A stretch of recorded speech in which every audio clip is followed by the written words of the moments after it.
producer. We will not allow sub-Saharan Africa to escape that. Okay, we do everything to keep sub-Saharan Africa where it is, also impoverished. It's absolutely vital for the prosperity of everyone else. So let's get clear about that. Okay, and this means all the economic structures, all the global institutions, and the economics we teach everyone is all designed to keep Africa exactly where it is.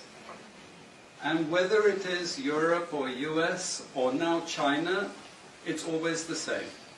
We need Africa to be impoverished because we need those raw materials and we need them dirt cheap. Okay, so that's the message. It doesn't mean to say that there's nothing Africans can do. Of course there is.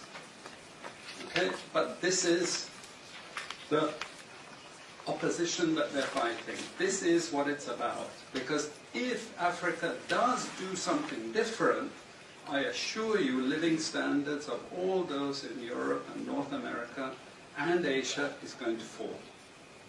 Okay? And that is a big price to pay. I assure you that the West is not going to allow that without a big fight.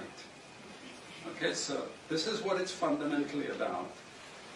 What I want to show you is how these structures are operating. It's just 20 minutes, so we can't do very much, but just to give you a little bit of an idea. And why I keep the ideology part there is because we are part of the producers of ideology.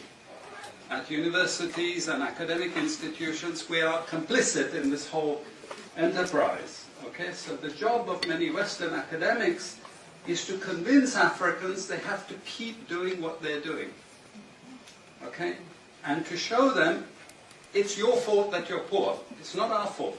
It's your fault that you're poor. You know? So this is what we do in academic institutions, and I want to show that as well.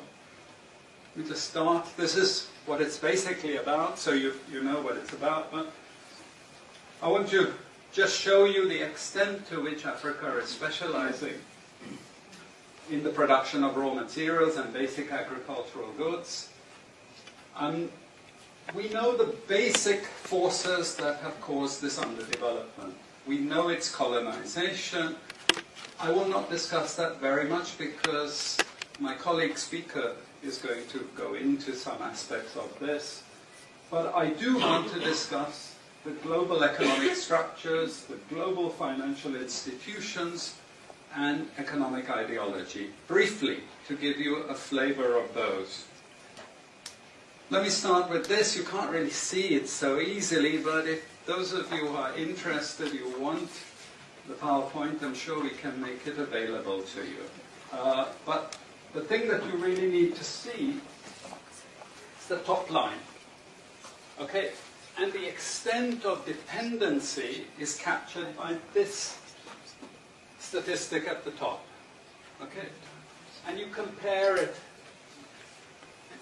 with all other income groups, and what you see is essentially in that one statistic how dependent sub-Saharan Africa is on raw material production. Okay? This is the very heart of what makes sub-Saharan Africa beat. Okay? Here, just to have a look at one very important additional statistic, with all this export coming from sub-Saharan Africa, how much does sub-Saharan Africa account for in terms of global trade value? We know there are vast resources coming from there, but look at the bottom line in terms of global trade value. Look at that. 0.5%, 1975, 0.95%, going down to 0.1. To 0.1. Meaning that with all these vast resources being produced, how much are they getting for it? Nothing. Nothing. This is a very significant piece of data. Then I just want to show you what has happened to sub-Saharan Africa, because what we know, and from all studies, no country ever develops without manufacturing. Okay, producing raw materials will not take you anywhere. Producing basic agricultural goods will not take you anywhere. And let's have a look at how much manufacturing activity takes place in sub-Saharan Africa. We can look over the last 15 odd years, 15, 20 years. And we see manufacturing has actually declined as a percentage of the total. This is percentages of total production in sub-Saharan Africa. How much of it is accounted for by manufacturing? So this figure here is 17% of the total. Most of the rest, when we talk of industry, it includes manufacturing, but the bulk of it is mining. Okay? Raw material extraction. This is the bulk of it.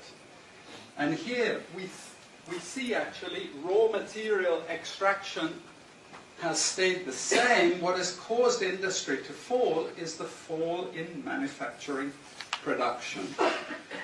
This is deliberate because we will never, as Western economists, as Western policymakers, we cannot afford to allow Africa to industrialize and start producing manufactures. Okay, so we will do everything to stop that.